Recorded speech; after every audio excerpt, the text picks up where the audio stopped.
Ever catch yourself taking certain things for granted? You know, those everyday distinctions, hot and cold, sweet or sour. Yeah, we just kind of assume those are absolutes. Totally. But today we're diving into one of those distinctions that maybe isn't so absolute after all, truth versus lying. Yeah, truth and lie seems pretty straightforward, right? You'd think so. But what if the line between them isn't as clear-cut as we always believe? It's definitely something to think about. And that's exactly what we're doing in this deep dive, exploring a paper from Richard Aragon at Moonshot Labs. Right.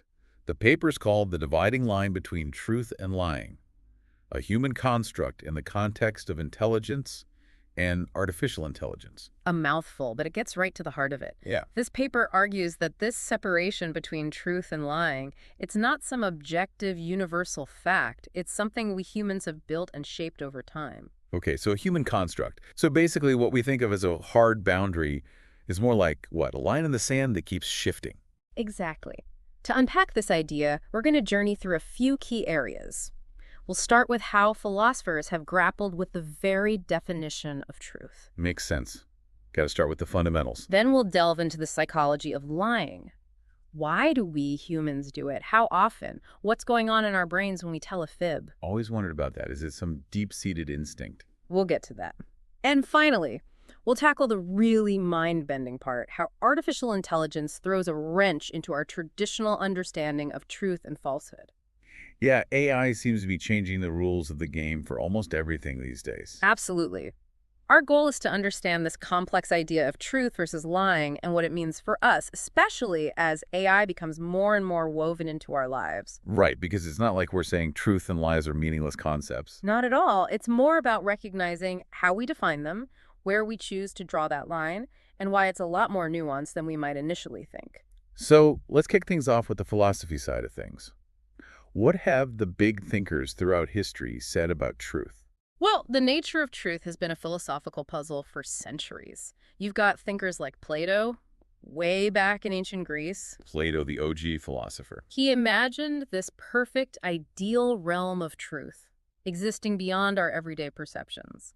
It's like the ultimate, flawless blueprint of reality. So some ultimate standard that everything else is measured against. Exactly. But then, fast forward to more recent times, you have thinkers like Michel Foucault. Heard of him. More of a modern philosopher. He questioned whether any truly objective truth exists at all.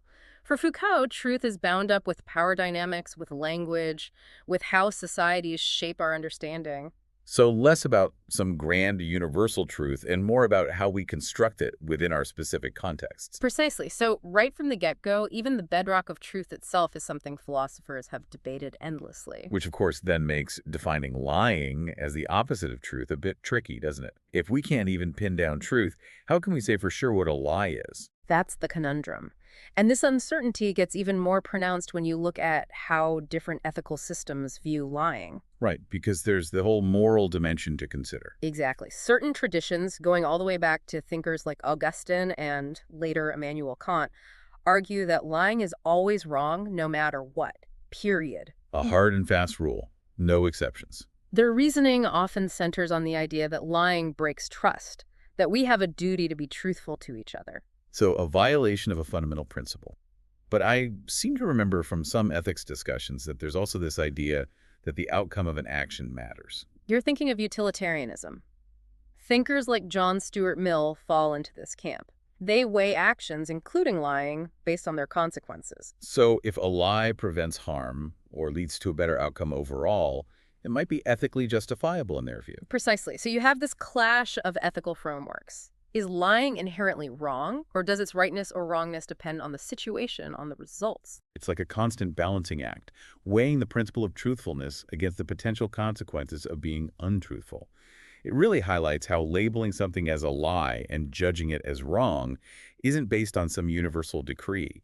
It's all tied to the ethical lenses we choose to look through. Absolutely. Those different philosophical stances show us that the line between truth and lying isn't etched in stone. It's influenced by our traditions, our cultures, our individual beliefs. Okay, so philosophy gives us the big picture, the complex and contested ideas behind truth and lying. But let's zoom in on how this plays out in real life. What does psychology tell us about why we lie and how often we do it? Psychology offers some fascinating insights into how common, and in some ways functional, lying is in our everyday interactions. We all tell little white lies now and then, right? To spare someone's feelings or maybe to make ourselves look better. Exactly. And studies like the one from DiPaolo and her colleagues back in 1996 suggest that we actually engage in these everyday deceptions quite frequently. It's not always these big, elaborate lies.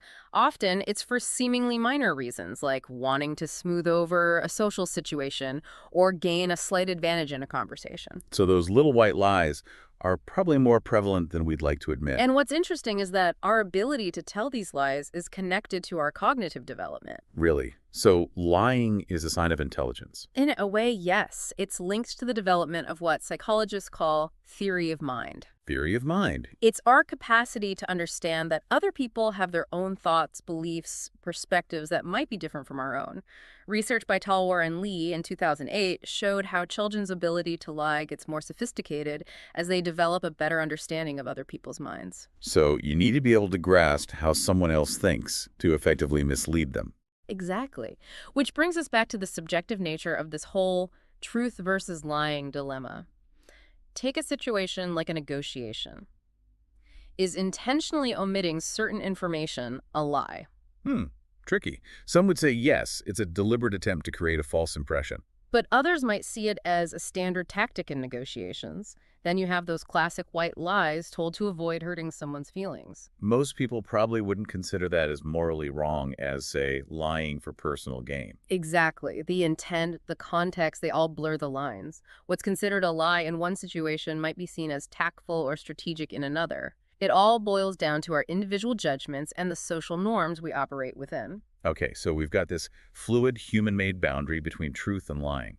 Now let's toss a curveball into the mix. Artificial intelligence. How do we even apply these human-defined concepts to something that doesn't think or feel like we do? That's the million-dollar question. AI systems, particularly those advanced language models like GPT-3, can generate text that's factually wrong or misleading. GPT-3, that's the one that can write entire essays and even code, right? That's the one. Floridi and Shariati in their 2020 work pointed out how these models can produce remarkably convincing statements that are simply not true. But it's not like the AI is intentionally trying to deceive anyone, right? That's the key difference. Traditional definitions of lying usually include that element of intent. AI, at least as it currently exists, doesn't possess conscious intention. Its errors typically stem from biases in its training data or limitations in its understanding of the real world. So it might spit out something false, but it's not doing it on purpose to trick us. Precisely. But here's the thing. Imagine you're interacting with an AI chatbot and it gives you a completely wrong answer. Your first reaction might very well be, it's lying to me. Yeah, I can see that. We tend to anthropomorphize things, give human qualities to non-human entities. We talk to our pets like they understand us, give names to our cars. So naturally, we might jump to the conclusion that an AI is lying when it gives us false information.